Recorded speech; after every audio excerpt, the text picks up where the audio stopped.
Chimie at Home, les complexes. Il s'agit là donc du dernier chapitre que nous consacrons aux échanges de particules en solution aqueuse.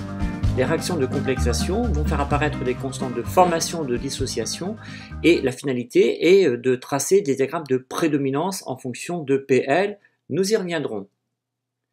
Premièrement, la réaction de complexation. Historiquement, les complexes ont constitué un défi pour les chimistes organiciens puisqu'ils avaient une structure assez difficile à élucider et des propriétés qui paraissaient assez insolites à l'époque. Citons en particulier donc, les travaux de Werner, qui est un chimiste suisse, et qui aura donc pour ses travaux sur les complexes le prix Nobel de chimie en 1913. En fait, un complexe, c'est un édifice polyatomique dans lequel un atome ou un ion central, acide au sens de Lewis, est lié à des molécules ou des ions que nous appellerons dans ce cas-là des ligands, et qui sont des espèces basiques au sens de Lewis. Voici la définition qu'en donne le journal officiel du 18 avril 2001 par exemple.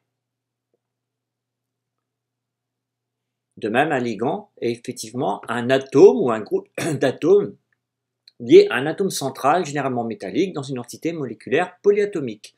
Et l'indice de coordination désigne en fait le nombre de liaisons qui s'établit entre le ligand et le cation central. Des exemples de complexes en voici. L'ion central est un ion argent 1, He+, et cet ion est lié à deux ligands ammoniac NH3. Un ion cobalt 3 est entouré de deux types de ligands, des ions chlorure et des molécules de d'éthylène diamine. Enfin, ici, un ion fer 3 est entouré de 6 ligands H2O. Les complexes sont souvent des espèces colorées en solution aqueuse. Citons par exemple ici le complexe NiNH3 6 x 2+, CoCl4 2-, bleu, mais CO entouré de 6 molécules d'eau donne un complexe rose, un complexe des ions nickel, du fer mais différent, fer Fen3 2+, que nous rencontrons en oxydoréduction, et puis CuH2O 6 x 2+. Voici donc toute une palette de couleurs que possèdent des complexes en solution aqueuse. Les complexes peuvent aussi être présents à l'état solide, engagés là par exemple dans la formation de substances colorées, engagées donc avec des cations ou des anions éventuellement. Quelle est la nomenclature, même si cela n'est pas vraiment au programme? Essayons de comprendre comment sont construits les noms des complexes. Nous allons d'abord indiquer le nombre de ligands par un préfixe. Ici 4, le préfixe sera tétra. Amine désignant donc la nature du ligand. Cuivre, le métal. Et 2 désigne le nombre d'oxydation ou degré d'oxydation de l'élément métallique dans le complexe. L'indice de coordination 4 parce que nous avons 4 liaisons simples N, Cu. Hexa-aqua, hexa 6, aqua, ligand H2O, aluminium et 3 puisqu'il s'agit de l'ion Al3+. Alors ici, pourquoi a-t-on noté 3 alors que la charge est 2? Parce que je vous précise que, entre parenthèses, nous mettons, d'ailleurs c'est en chiffre romain, le nombre d'oxydation de l'élément métallique. Et ici, s'agissant du ligand Cn-, globalement 2+, c'est que nous avons ici un ion Fe3+, d'où le 3 ici entre parenthèses. Indice de coordination 1, puisqu'il y a un seul ligand lié au fer, par une seule liaison. Il s'agit ici de l'hexacyanoferrate 3, hexa, cyanure, cyano, fer, et ferrate. Alors pourquoi ferrate? Parce que c'est un complexe anionique, et quand le complexe est anionique, c'est-à-dire porteur d'une charge moins, nous rajoutons la terminaison ate. Peu de différence entre l'hexacyanoferrate 3 et 2, si ce n'est donc ici le nombre de charges. 3- veut dire qu'il s'agit d'un ion Fe3+, tandis que 4- veut dire que nous avons ici un ion Fe2+, d'où plus 2 ici.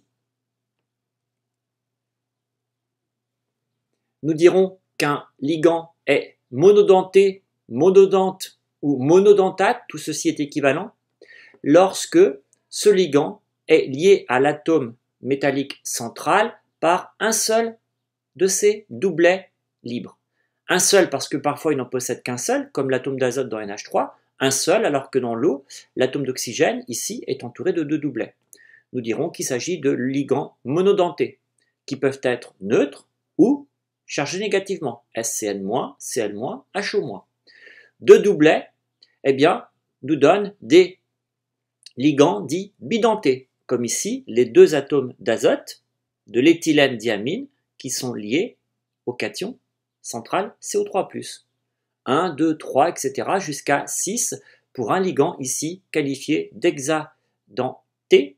Il s'agit d'un ligand que nous écrirons Y4-, 4- parce que 1, 2, 3, 4 charge moins, et monodenté parce que 4, 5, 6 doublets qui vont se disposer en fait comme ceci, autour du cation central, et vous avez ici donc la géométrie de ce complexe avec un seul ligand en fait autour de l'ion cobalt. Y4-, le complexe porte une charge négative parce que ce sont ici des ions CO3+. Voici des exemples de ligands courants et le préfixe utilisé pour désigner la présence de ces ligands dans une espèce qu'on appelle un complexe. Voici des exemples de complexes, le cisplatine et le transplatine. Le cisplatine est utilisé depuis très très longtemps pour le traitement contre certains cancers, et vous voyez qu'il existe aussi bien des stéréoisomères en fait. Ici, les 2 molécules NH3 sont diagonalement opposées par rapport au centre ici platine, alors qu'ici les 2 NH3 sont voisins. Citons pour terminer une structure complexe, la structure de la vitamine B12 que nous trouvons uniquement donc dans les animaux, pas du tout dans les végétaux, dont nous avons besoin en particulier, et l'environnement de l'atome de cobalt est ici octaédrique, et cela nous permet de citer une lauréate du prix Nobel de chimie, Dorothy Hodgkins, pour avoir déterminé la structure de la cobalamine, c'est-à-dire une vitamine avec en son sein ici un ion cobalt. Elle a reçu pour ses travaux le prix Nobel de chimie en 1954. Voilà, enfin un dernier mot, la méthode VSEPR ne s'applique pas au cas des complexes, puisque vous voyez, vous avez ici 2 édifices de même nomenclature d'après la méthode VSEPR, AX4 ici, la AX4 est tantôt une géométrie plane carrée, ici une géométrie tétraédrique. Donc pas d'extension de la méthode VSEPR au cas des complexes. S'il en est question, c'est qu'on suppose que vous donniez ce que l'on obtiendrait en utilisant la méthode VSEPR. Voilà, c'est la fin de ce chapitre de présentation des complexes. Nous allons dans un second nous attarder sur les réactions conduisant à la formation ou la dissociation des complexes. Je vous retrouve dans quelques instants.